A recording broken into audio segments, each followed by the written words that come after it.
For years, you have been asking me to get this brand in my hands. Well, it finally happened, and it's finally here.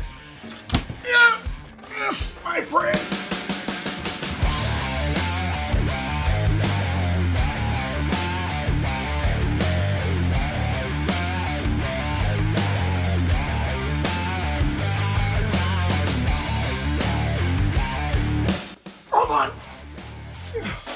Hold on. It's the Outlaw audio.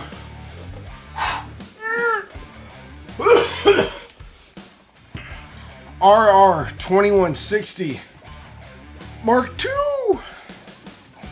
So sit down, grab a cup of coffee, and let's talk about the Outlaw Audio RR 2160 Mark II. That's not heavy at all. Hot coffee.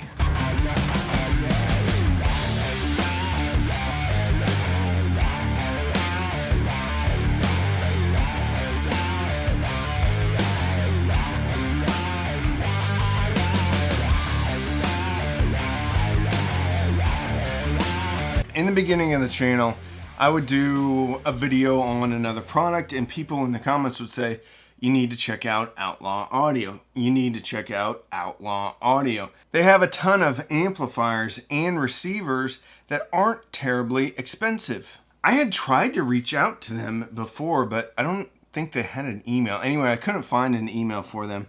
I tried to call one time and I don't think I got anybody on the phone. Well, someone called me and asked me if I wanted to review some Outlaw stuff. And I said, yes, please. This, I'm not gonna hold it up again because I'll probably injure myself, blow out a rotator cuff, or maybe cause a hernia or some type of slipped disc.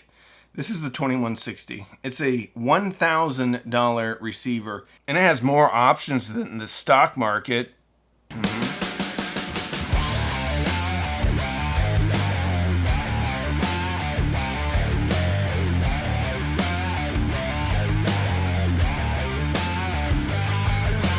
I'm just going to talk about the inputs and outputs right now because getting into it and actually using this thing is another whole section in and of itself. I should also mention that Outlaw Audio is a direct-to-customer company, which means they do not sell through dealerships. So you go to them, you buy something, they sell it to you. Sometimes in that situation, you get a better product or you get a product that doesn't have necessarily the dealer markup, the distributor markup. So in theory, you're getting a way better product at the same price if you were buying something that's traditionally distributed. But a little secret, some direct-to-customer companies out there still jack their prices way up in regards to how much it costs to build it versus how much they sell it for. Most people, though, pretty honest. I'm not going to mention the one that jacks up their price. They call this a stereo receiver. And I would have a tendency to believe it. Why? Because it has a tuner in it. So it does have a radio. Okay, on the back, up on the left-hand corner, you have a USB play upgrader. I'm assuming that is for some type of firmware updates, although it does have Wi-Fi. To the right of that, you have an Ethernet port. That's right, this thing is a streamer. Next to that, you have a Wi-Fi antenna. Underneath there, you have your right speakers. You can play two pairs of speakers at the same time. You can also run a passive subwoofer off this thing. To the right of that, you have a moving magnet and a moving coil phono preamp. Then 4 analog inputs. Next to that, a record out. Next to that, you have an external processor in and out. Next to that, you have bass management, which is switchable from 60 Hertz, 80 Hertz, 100 Hertz, or bypass. Bass management basically means that you are going to be sending 60 Hertz and above to your main speakers, or 80 Hertz and above to your main speakers. So if you have some small bookshelf speakers that you don't want the bass going to and you already have a subwoofer, then, well, you can block the bass on the back of this receiver. Next to that, pre-out, main in with a jumper, which means you can put an EQ in here. You can do a lot of things with that. 2 subwoofer outs next to that, Another pair of speaker binding posts times 2. Up on the top again, USB PC connection for your DAC, 2 coaxial ends, 2 optical ends, accessory power 5 volts DC / 1.0 max, which means you can take a Weem Pro, a Weem Mini, and you could power it from the receiver itself, but you probably don't need to do that.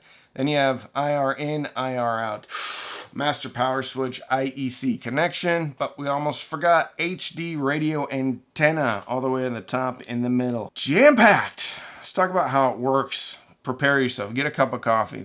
Let's talk about how it works.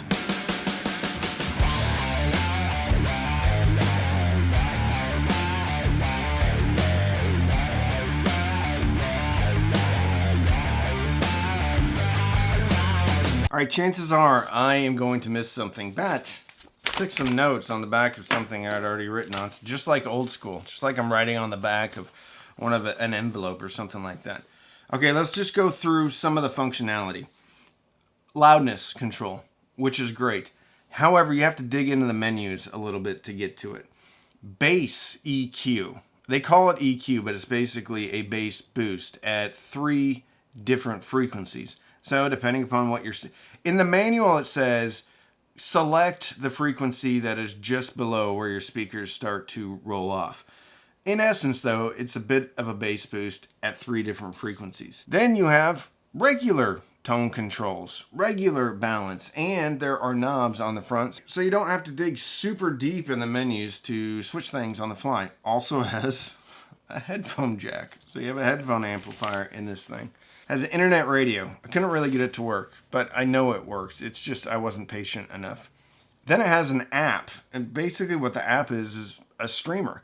I don't know if it's working on Bluetooth, AirPlay, Chromecast, if it's actually streaming, because the module looks, when you sign into it, it looks like a 4-stream based streamer, which would make sense because there's a lot of those out there. They're used in Arylic, and a highly modified version is used in Weem as well. But there is a streamer inside, and it does work, and I don't know why they don't promote that more.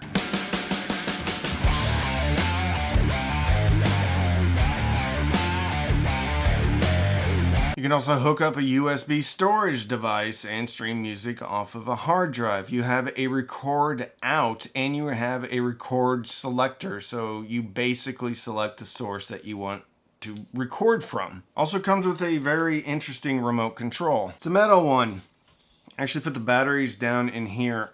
I've never really seen something quite like this. It's almost like a flashlight or something. But the remote is well built. There's a lot of options on there.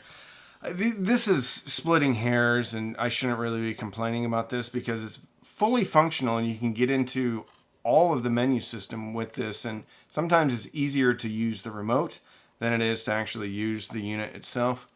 But the volume right here and right here kind of gets lost. It gets lost. Individual buttons for your different inputs. It's very nice. It's like a brushed aluminum or something. On the back, almost feels like wood or textured plastic. I don't know. Very nice remote control. It's got some good heft to it.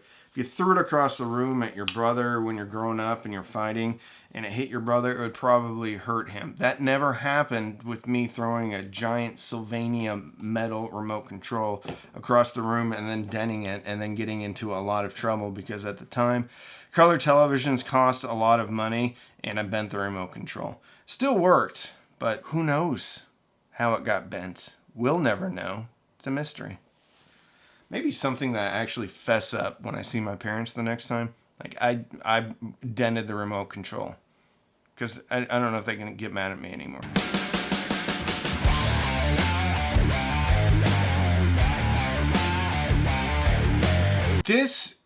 I think this is a product that doesn't really have... there's no easy way to compare this to anything else. Because it just has so many options. Not just from having a lot of inputs, but then you have the 3 levels of EQ, but I'll just call them bass boost. You have regular tone controls. You have a tone control bypass. You have variable bass management on the back. You have an internal streamer. It's a little rough around the edges, but it works. Internet radio, regular terrestrial radio, and it puts out a lot of power.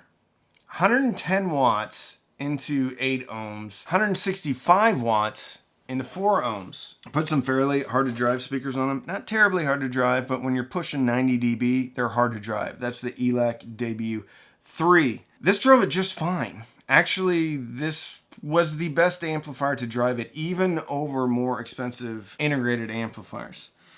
How it sounds. Well, you can change that up a bit. What I will say is this sounds fairly similar to an Emotiva. Full, punchy on the bottom, clean mids, and then airy highs. I mean, that's always what I hear. I just want something that has full, punchy bass, natural mids, and sparkly highs. Well, this has it. It reminds me, again, of some vintage Kenwoods, vintage Pioneers. It's just a great unit. Now, it's a little bit dated looking, and how it looks is going to be very divisive when it comes to the crowd. This looks like it's kind of straight from the 90s, which is fine because it's built well. Super heavy. The knobs feel a little bit chintzy though. Some of the knobs, well, I think all of the knobs are plastic. No, I think the volume knob is metal. The balance, treble, bass, those are plastic. And then the controller for the record on the headphone amp is a little bit askew, a little bit bent. This is something that I've seen on vintage receivers and something that I've seen on receivers when I was growing up. So I'm not like totally, oh my goodness, this is terrible. But overall, the thing's built pretty well. But these knobs and some of the buttons, a little bit loose. I don't think it will really affect anything because Outlaw has a very good reputation. The front panel, though, is metal. And it's cool because you have these different layers. You have some different textures going on here. The screen's a little bit dated too. Looks like a computer from the original Alien. You know, when it wakes up because there's a proximity alert. Kind of looks like that. Does that make any impact on the sonics? Absolutely not. This thing sounds awesome. It has more options than any other integrated amp that I've ever listened to. So it sounds good. You got a ton of options. Some people might not find it attractive, though. I'm extremely impressed with it.